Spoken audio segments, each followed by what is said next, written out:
gotieno makare.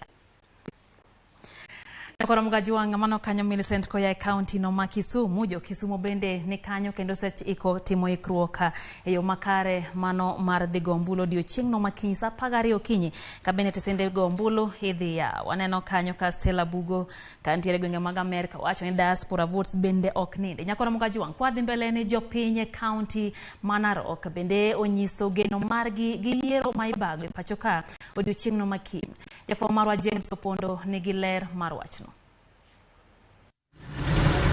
En mana seche matin modong to jogo ombulu e kaunti ma Narok ka thuolo margi mar dhi kuondegi mag yiero kochakore sa 12 odiochieng'no makiny. Kaunti ma Narok ni kod jogo ombulu makwangi romo 398 gi 784 kama en medruok maromo 57 gi 54 kipimo kod jogo mane ondikore mar goyo ombulu e higa mar 2017. Kaunti ma Narok ni kod od bura auchiel moting'o Kilgoris, Emurai Dikir, Narok North, Narok South, Narok East to kod Narok West. Gigo mag goyo ombulu kama oting'o otese mag ombulu, sanduge, masinde mag yango nyinge jolut ombulu kata kimskit ne osepogi motelo ne yiero. Kawuono wan odiochieng' ma koro wan chenro mogik ma gimoro amora nyaka ninde polling station kuonde ma officers wa kiny rite jowa mondo kiny omondi kaka kura ichako ga sa 12 okinyi.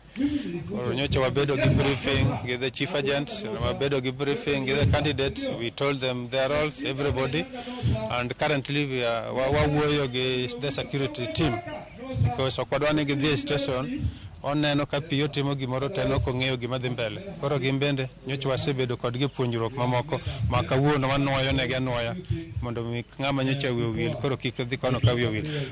Kom mar gavana oyo ji ariyo Moitalel Ole Kenta mochung' kod otiko mar ODM ka jachung' mar UDA en Patrick Ole Ntutu makinde mokalo ne en jatend migawo mar Labour.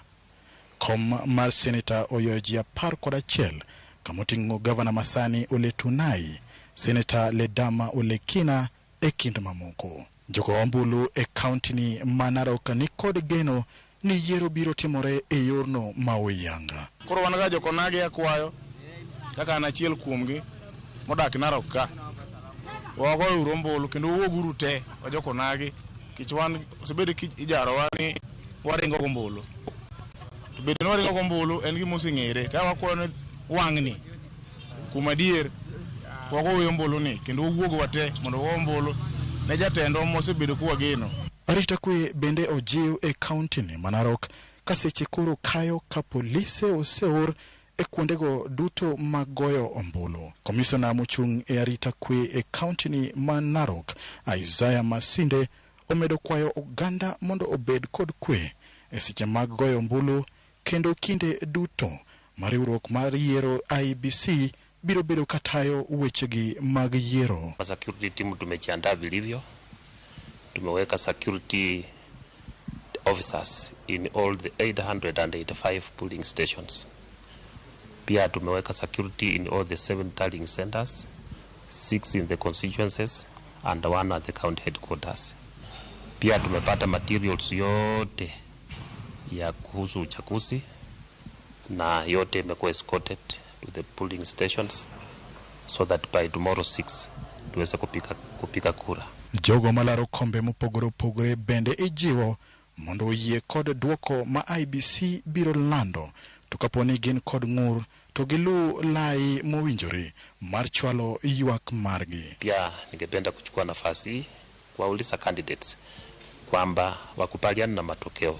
Yale matokeo yatatokea ndio itakuwa hivyo, they should accept and also ensure that they maintain law and order.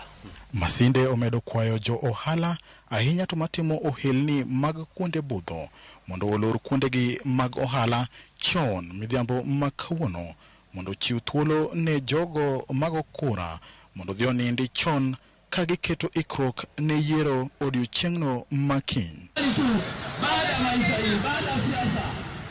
Gigo mag goyo ombulu duto osepogi e kar goyo ombulu. Arita kwe bende ni kare. Gimodong' en mana jogo magoyo ombulu mondo chop kargi mar goyo ombulu kiny okinyi kochakore saa 12. James Opondo, Ramogi TV, Narok County.